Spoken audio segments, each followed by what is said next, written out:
Now, from Nebraska's trusted news source, this is Channel 8 News at 4:30.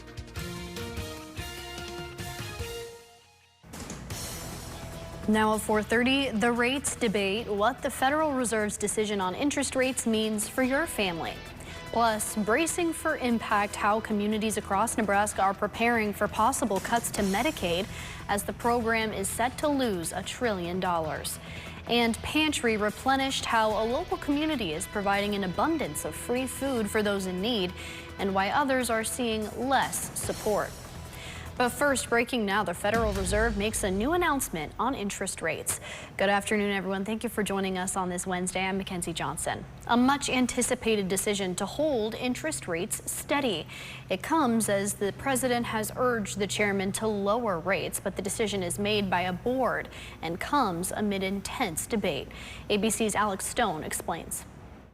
The Federal Reserve deciding to keep interest rates unchanged at 3.5% to 3.75%. Three members of the Fed board dissented, wanting a quarter-point rate hike. Ahead of today's decision, there was debate over what should or should not be done to tame potential inflation from the war in Iran as gas prices and living expenses continue to rise. The markets dropped more than 800 points in anticipation of what the Federal Reserve Board would decide. The economy is showing impressive resilience.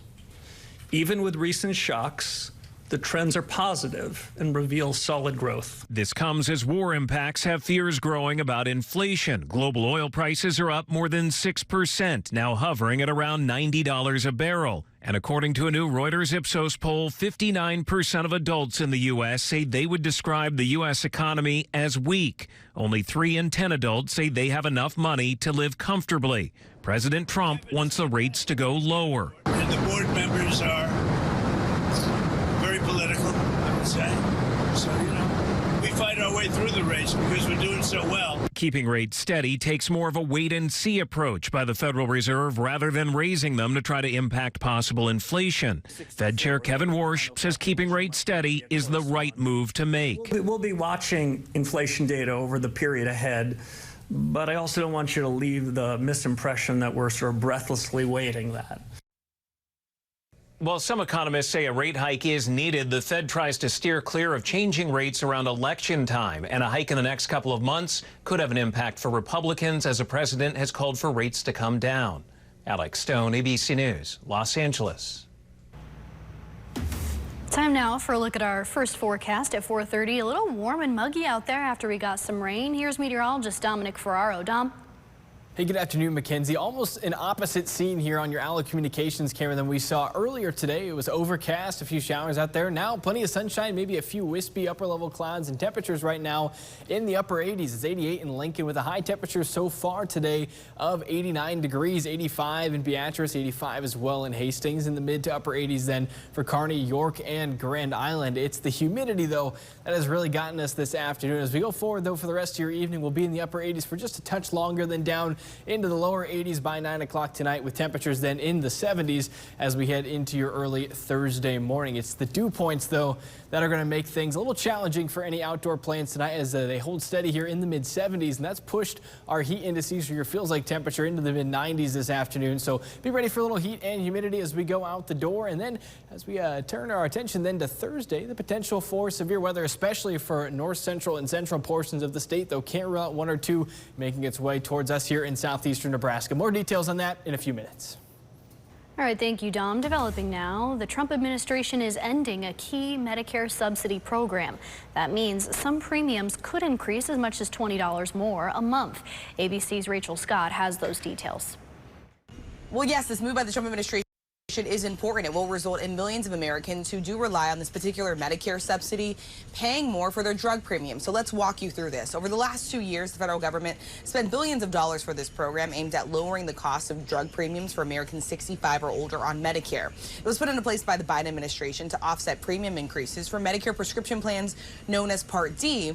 Roughly 25 million people rely on this program, which experts say the average cost is about $36 a month. Now, those subsidies are going to end after this year. The Trump administration argues they're no longer needed. CMS Administrator Dr. Oz, writing on social media, the administration is stabilizing the market, arguing premiums will go up by less than $10 for most Medicare recipients, and that seniors will still have access to lower cost plans. But right now, it's unclear just how much seniors are going to see their costs increase. They won't find out that information until the fall. And of course, we already know that so many Americans are seeing higher costs between the tariffs and the impact of this ongoing war with Iran. All of that will now be factored into this as well ahead of the midterm elections. And here at home this afternoon, a group called Nebraska for Us holding a roundtable talk with community members and people in the local healthcare sector. The group discussing looming cuts to Medicaid services in our state that are set to take effect next month. Coming up at 5 o'clock, hear directly from those using Medicaid right now on what they say they're afraid to lose when those cuts happen. You'll also hear from the experts and how they say Nebraskans can navigate all the big changes. Well, students are heading back to school soon, and we're sitting down one-on-one with the leader of LPS. I believe we're entering another year here. What excites you about the school year? We are ramping up for another school year. 26-27 school year is going to be the best one yet. We're so excited to welcome our students back here in a couple of weeks. One of the things that excites me most about the run-up to a school year is welcoming our team members back. Coming up tonight at 6 o'clock, our Andrew Ward sits down with Dr. John Scretta, the superintendent for Lincoln Public Schools. We're diving into what he learned from year one leading our area's largest school district. Again, that airs tonight at 6 o'clock. Meanwhile, LPS is looking to preserve student support in its new budget. District leaders say they plan to keep a counselor in every school. This comes after the loss of a federal grant that helped fund those positions. The proposed budget also includes money for security upgrades at dozens of school entrances. I mean, it has been a strategy for the board for quite some years to have a counselor in every school, and we were doing well in making that happen, and we are still going to make that happen, and that only happens with the strategic planning behind it and thoughts behind it of like what are our goals overall, and being guided by that strat plan. The preliminary budget will also keep the district's property tax levy at its same current rate, with the board expected to take up the final plan later this summer. For Channel 8 News, I'm Andrew Ward. A new study is revealing how Nebraska compares in early education, and we're high on the list. Wallet Hub comparing all 50 states and Washington, D.C., looking at preschool access, quality, and state support for young learners. The Cornhusker State ranks 10th overall, showing strong performance in early education. Washington, D.C. ranked first, while Indiana coming in at the bottom of that list. Nebraska ranks 7th for access, 17th for quality, and 30th for resources and economic support. The study says strong early education programs can help students build a foundation for future academic success. And tomorrow's the day. We're partnering with LPS to make sure all the kiddos are headed back to class with the proper school supplies. It's happening right here at our station. We're collecting any donations from 6 in the morning to 6 in the evening to help make sure all the kids in our community have the supplies they need for a successful school year. You can stop on by our studio. We're just south of 10th and Van Dorn. Again, that's tomorrow. Happening today, the University of Nebraska-Lincoln is helping support our veteran community and their families. Right now, they're hosting a Top End Socks Drive at the Innovation Campus at UNL. Together with nonprofits American Life and Lincoln Veterans Parade Group are all collecting new shirts, socks, sports bras, and even cash. They say all the donations and proceeds will go to supportive services for veterans' families. If you want to donate, you can do it at the Mill Coffee and Bistro there on their campus, on Innovation Campus. You have until 6 o'clock tonight to do so. New at 4:30, more than 24 kids from Lincoln gaining new experiences overseas. This group of 26 students and 5 teachers from Lincoln Southwest High School traveling to Japan earlier this month. The school sharing these wholesome pictures online. Looks like they were having a great time. They say the group took the trip to visit their sister's school in Japan. They got to meet some new friends in Tokyo and explore the Japanese culture in many different ways, from food to sports, and they even got to visit the classroom there to get a feel of what it's like to be a student in Japan. Well, stay with us. We have more stories coming up for you after the break, including a growing drone discord, why parents and school communities are pushing back on a new plan to combat school shootings using a high-tech device. And a massive drug bust. How many pounds of drugs the State Patrol seized from a driver in central Nebraska? That's coming up all new at 5. We'll be right back. Bringing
Turning to a high-tech device to combat active shooters.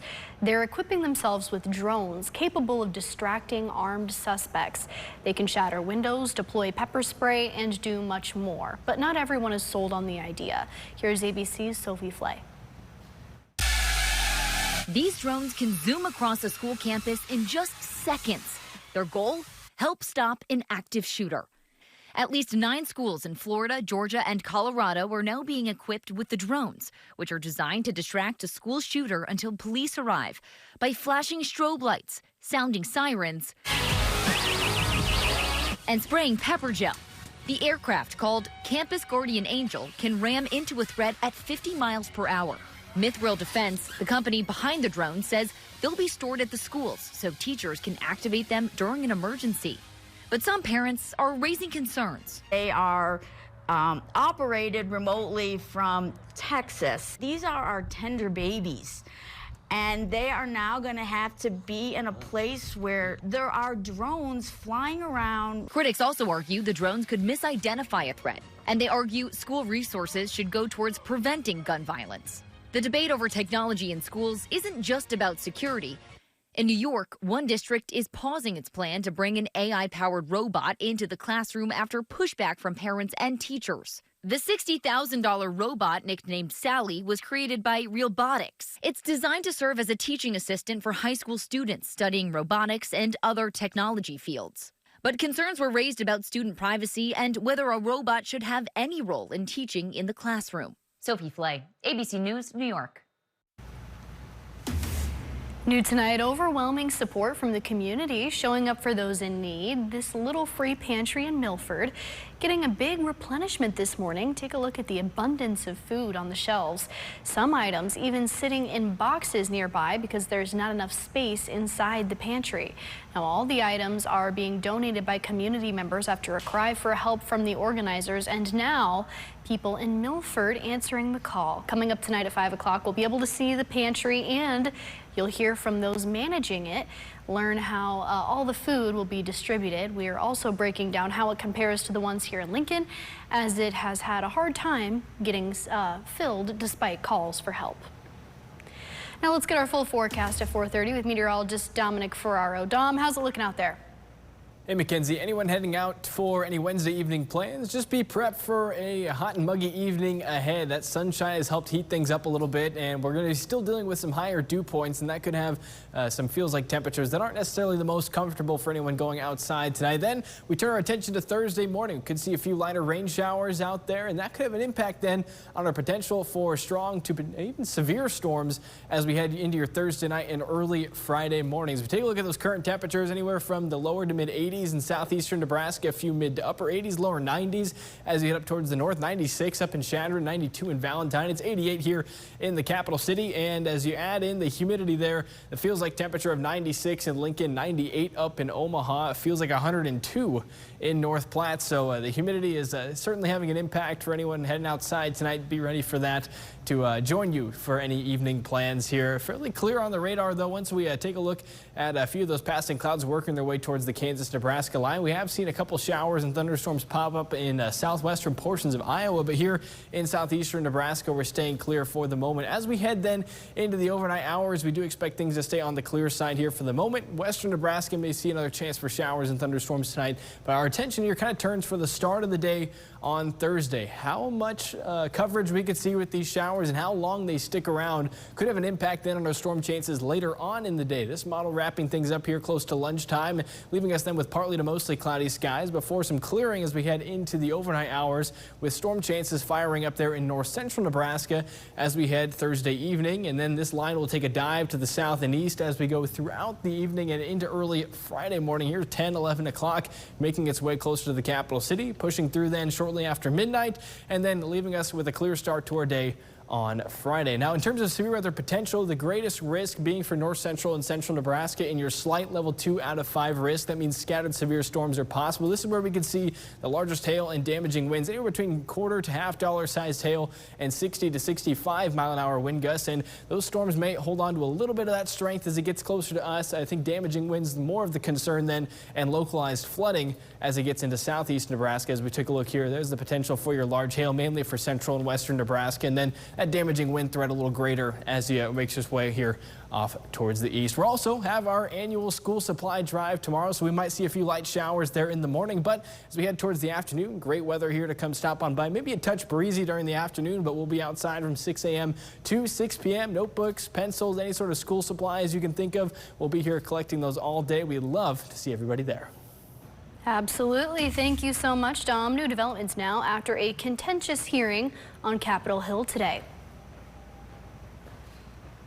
Dr. Anthony Fauci subpoenaed by Senate Republicans to testify about his response to the COVID-19 pandemic, but he declined to answer a single question, invoking his Fifth Amendment right. He was the leading infectious disease expert who helped lead the government's response to the COVID-19 pandemic. Fauci saying the Senate committee is trying to trap him. The only conclusion I can reach is that the sole reason he is calling me before this committee is to get me to say something, anything, that could vindicate his repeated public pledges that I end up, in his words, quote, behind bars. One claim Fauci lied about the origins of COVID and misled the public. Now, he received a preemptive pardon from President Joe Biden before he left office.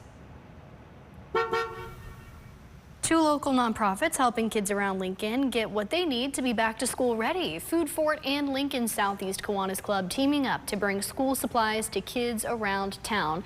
They're organizing block parties where backpacks and supplies will be handed out, and they're looking to give away about 225 backpacks. Now you can see the team here loaded and ready to go. The block parties run next Monday through Wednesday starting at 5:30 p.m. Right now, a piece of football history is up for grabs at a Nebraska school district. In Dorchester, school officials announcing they're auctioning up their football scoreboard. They say they're installing a new one ahead of next season, and now they're looking to find a new home for the old one. They've had it for more than 35 years. The school is holding a silent auction to give the community a chance to make it theirs. Those who are interested can send in their offer by mail until August 17th. Still ahead tonight, harassment settlement, how much one family is getting from eBay after a string of scary deliveries made to their home. And all new at 5, push for a pool, how the community is looking to get a proposal on the table at the City Council to help reopen a summertime hotspot. We'll be right back.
.30, a bizarre story about the popular website eBay. Some of its former executives have been reacting to criticism, their actions now leading to a massive financial settlement. Here's ABC's Hannah Battah. eBay has agreed to pay nearly $56 million to a Massachusetts couple after several former eBay employees targeted and harassed them with bizarre and gruesome deliveries. so much anguish, so much conflict. This bloody pig Halloween mask was just one of the items that Ina and David Steiner received at their home, along with a funeral wreath and live cockroaches and spiders. We don't think that anybody should be stalked and harassed because they are speaking out online. The Steiners run an online newsletter that was often critical of eBay. Back in 2020, 7 eBay employees were charged with harassment, including an alleged plan to hide a GPS tracker on the Steiners' car. Most of the defendants pleaded guilty. Some were sentenced to prison. It was difficult and it was painful. It has definitely left scars, but we couldn't live with ourselves if we didn't take this as far as we physically and humanly could. eBay condemned the harassment and apologized, saying it was wrong, reprehensible, and should never have happened. The company adding it's now strengthened its policies, procedures, controls, and training consistent with the company's ongoing commitment to uphold high standards of conduct and ethics. It has changed who we are, but I think that we'll see more normal days ahead. Hannah Battah, ABC News, New York. All right, time for our final forecast at 4:30. Here's meteorologist Dominic Ferraro. Dom? Well, we're still looking at temperatures here in the upper 80s for the rest of your Wednesday night. It was the humidity, though, that will make things feel just a bit toasty out there with feels like temperatures right now in Lincoln in the mid-90s. That'll stick around here for just a little bit longer. Then can see a few more passing clouds to wrap things up ahead of a few chances for showers and thunderstorms for your Thursday forecast. There's temperatures down into the upper 60s to low 70s this evening, and we do expect then those winds to pick up out of the south and east as we go throughout the day on your Thursday as well, with highs in the upper 80s to then lower to mid-90s as you head out towards southwestern Nebraska. Temperatures do remain manageable as we head into the weekend, with a chance for a strong to potentially severe storms Thursday night into early Friday morning, but that does knock those temperatures down just a little bit here. Honestly, not too bad of a close here, especially considering we're heading towards the start of August. On Saturday, we're talking temperatures in the low to mid 80s. We'll take it for this time of year. Absolutely. Thank you so much, Dom. That's going to do it for Channel 8 News at 4:30, but Rod Fowler is up next. We'll be right back. The Jalapeno Popper Frenchie, creamy and crunchy in each delicious bite. Enjoy this bold new taste or the timeless original.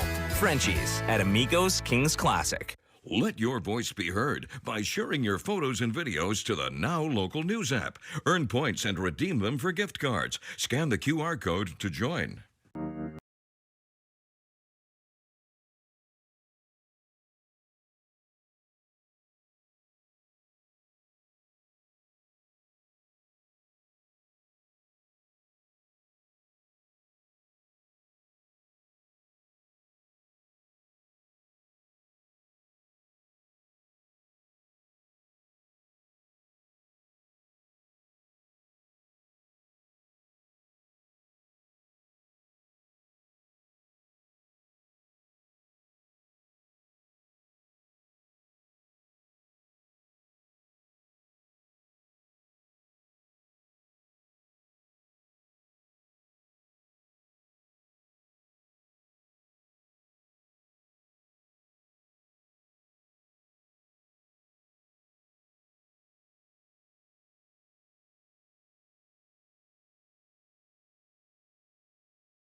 love our new way of doing business.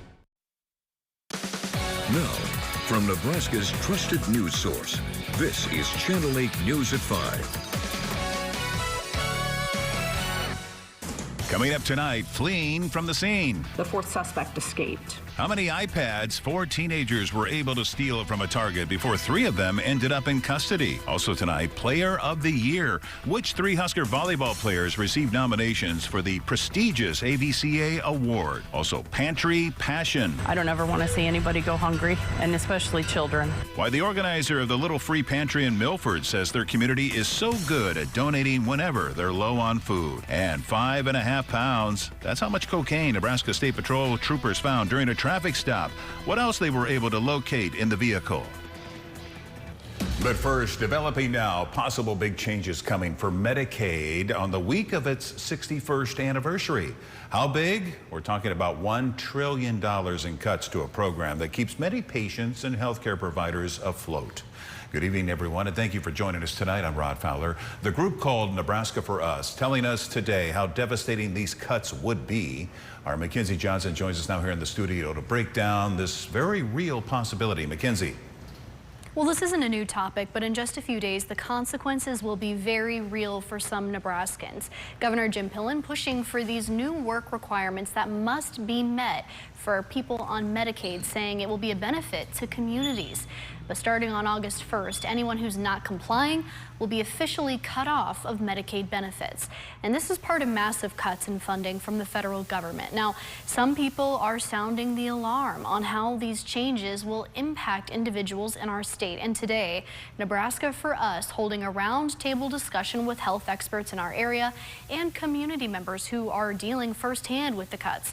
One man says his brother is on Medicaid, and this is putting a strain on them. That anxiety, again, for people with disabilities is very unhealthy and has a very negative impact on quality of life and what can be managed. It's has a big impact on us as a family, and especially on my brother, and then on all the people who already work to support him in his serious disabilities. Others are concerned on how it will hurt hospitals when many are already struggling, particularly those in rural areas. You know, when these people, suddenly are dropped from the Medicaid rolls, then rural hospitals start suffering because for a lack of payment. These people cannot, we can bill them, but they certainly don't have the means to pay. The cuts to Medicaid are also stretching to SNAP benefits and Medicare, with seniors potentially seeing their monthly premiums go up. Now, the same organization that held this meeting today showing up last night outside of Congressman Mike Flood's town hall after he voted to pass the cuts. Videos of those protesters coming into our Now Local News app that you can see here, and they're holding signs that read things like Mike Flood cuts SNAP. Reporting in the studio, Mackenzie Johnson, Channel 8 News. All right. Thank you, Mackenzie. Child care is becoming a growing problem for people as well. In a survey by the group called First 5 Years Fund, they found that 76% of voters see the cost of child care as a major problem or even a crisis. We brought this survey to Senator Pete Ricketts today and asked him what he has planned to try and lower the cost of child care and ease the worries of Nebraskans. One of the things that we put in the working families tax cut was the provision to be able to offer businesses the opportunity to deduct $500,000 up from $150,000 to be able to create child care at their place of employment. And certainly going to continue to look for additional ways to be able to make child care more affordable for Nebraskans. As high as voter concern is, we'll keep you posted if the senator provides any additional ways that he's talking about right now. Breaking now, Nebraska state troopers making a big drug bust near Lexington. They say they found this in a Grand Island man's car after a traffic stop. More than 5 pounds of suspected cocaine. Troopers saying they could also smell marijuana and found 21 grams of that as well. They say the driver, 23-year-old Derry Anzora, is now in the Dawson County Jail. Also breaking now, we're learning more about a DUI crash from early this morning. Police say this man, 21-year-old Jace Brown of Beatrice, was unconscious in his pickup on the Highway 77 exit to West O Street. They say when they tried to wake him up, he took his foot off the brake. That's when his pickup into an ambulance that was at the scene for him, causing $5,000 in damage to the ambulance. He was arrested for DUI. Now let's get a look at your first forecast for this Wednesday evening. Some folks in our viewing area seeing some rain earlier today. Citizen journalist Leslie sending this video from Beatrice into our Now Local News app. And as we take a live look outside over southeast Nebraska, plenty of sunshine. Yeah, a few clouds here and there. Sunshine, calm, warm, really a more normal kind of day for late July. Here's Chief Meteorologist Rusty Dawkins. Once again, spotty showers and thunderstorms, so not everybody saw rain, but those that did saw quite a bit of it. It just kind of depended on where you were at. For example, Lincoln, York, nothing. Wahoo, barely anything. Omaha, Nebraska City, nothing. But over 2.5 inches in Grand Island, just about 1.5 inches in Kearney, over 1/2 inch in Aurora, 1.25 inches near Hebron, about 1/4 inch in Beatrice. So many areas over the last 24 hours seeing quite a bit of rain, but a lot of zeros out there too. That's kind of how mean Mother Nature is this time of year. It's not everybody, but only a handful. 8:46 p.m. is our sunset this evening, and I think we'll see mainly dry conditions. A spot shower or two, a possibility. Temperatures eventually falling into the upper 70s just before midnight. Our Shones Roofing Cam at 6th and Perkins showing partly cloudy to mostly cloudy skies. And there's those spot showers and even a rumble of thunder in southwestern Iowa. Most of the state is dry, but again, just 1 or 2 isolated storms could pop up. Temperatures warm. We're in the middle and upper 80s to around 90 degrees, and that dew point still on the high side. A lot of 70s out there, so the heat index well into the 90s. We will talk more about the forecast. It does include more chances for storms in a few minutes. Thank you, Rusty. The rain was pouring in downtown Schuyler earlier today. Take a look at that. People running, some great scenes of the rain filling up the streets in their downtown area. The city's Facebook page says their flowers, their trees and planters were very happy to see the extra water today. But all of that rain did not come without some consequences. Streets in Schuyler saw significant flooding today, as you can see from these pictures here. And their police department says they even had a vehicle stalled in the viaduct due to the high water. They're asking people to try and avoid any areas that look like they may be flooded. Breaking now, Senator Pete Ricketts releasing a statement on the late Kent Boughton. He says that Kent was a great man and a pillar of our community. He adds that he kept Nebraskans entertained, safe, and informed, even in retirement. He finished by saying he will miss him and that he and his wife are praying for his loved ones. Also breaking now, the Crete Police Department is announcing Chief Gary Young's funeral arrangements. His visitation will be on Monday, August 3rd at the Ag Hall at Tuxedo Park in Crete at 9 a.m. His funeral will begin following that at 10. Following the service, a law enforcement procession will escort the chief to the Lincoln Memorial Cemetery, where he'll be laid to rest. Right now, police are searching for a 4th teenager in quite the big larceny case. Last night, workers saw 4 teenagers at the North 48th Street Target taking iPads, putting them in their bags, and then walking out. When officers arrived, the suspects took off, ditching the backpacks in the parking lot. They had taken 17 iPads worth more than $14,000. A 16, 17, and 18-year-old are in custody for the incident, but police are still searching for the 4th. Police say this isn't the only crime these teens may be responsible for. The investigation determined the teens had also attempted to exchange fake currency at Super Saver next door about 10 minutes earlier. One exchanged fake $50 bills for a total of $700 in real cash. The 3 were also responsible for stealing more than $3,200 worth of Nike clothing from Dick's Sporting Goods around 8 p.m. Lincoln police are asking anyone with information regarding this case to report what they know to police, or you can remain anonymous by calling Crime Stoppers. National acclaim today for some of our Husker volleyball players. 3 players have been added to the AVCA Player of the Year watch list by the Women's Volleyball Awards Committee. Our sports anchor Nick Erickson joins us now with who those players are and what this means for the upcoming volleyball season. Hey, Nick. Yeah, Rod, Andy Jackson, Harper Murray, and Bergen Riley were named to the American Volleyball Coaches Association Player of the Year watch list today.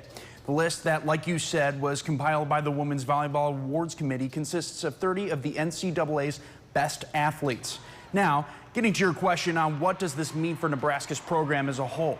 Well, it's quite simple. I mean, we know these athletes were special since they arrived here in Lincoln, and they are a proven winning group. But what this also means is that the incoming freshmen, new arrivals, and juniors are going to have 3 of the best players to have mentor them. They are essentially setting an example for the next generation.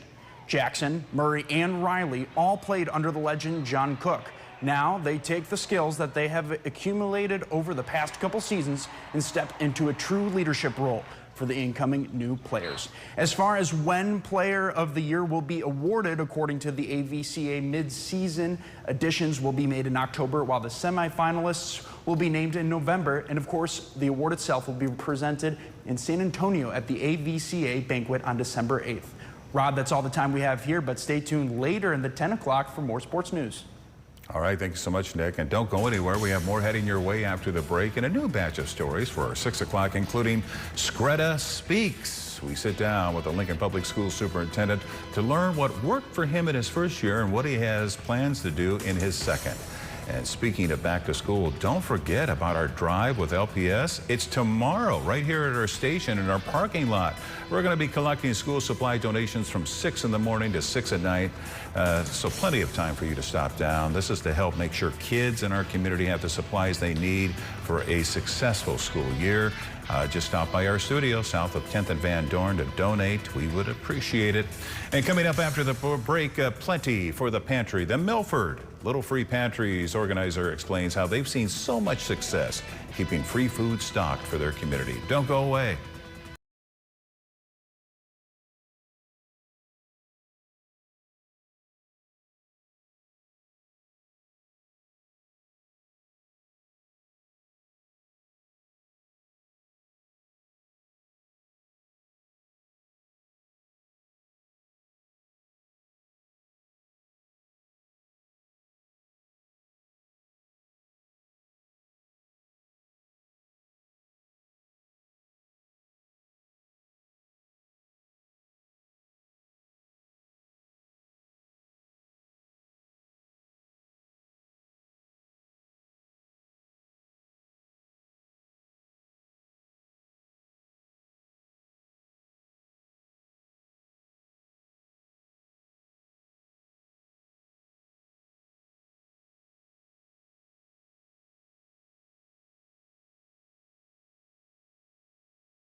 School students take a summer trip overseas. 26 of their students and 5 teachers have visited their sister's school in Japan. They got to hang out with the students in a high school just outside of Tokyo in Matsudo.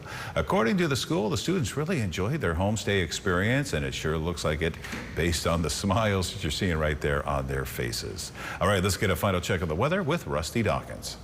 Some heavy rainfall in parts of Nebraska, especially south central Nebraska. Interestingly, in Lincoln, there were areas that were seeing heavy rain, and then there were areas that didn't see rain at all. So kind of a weird day today for storms.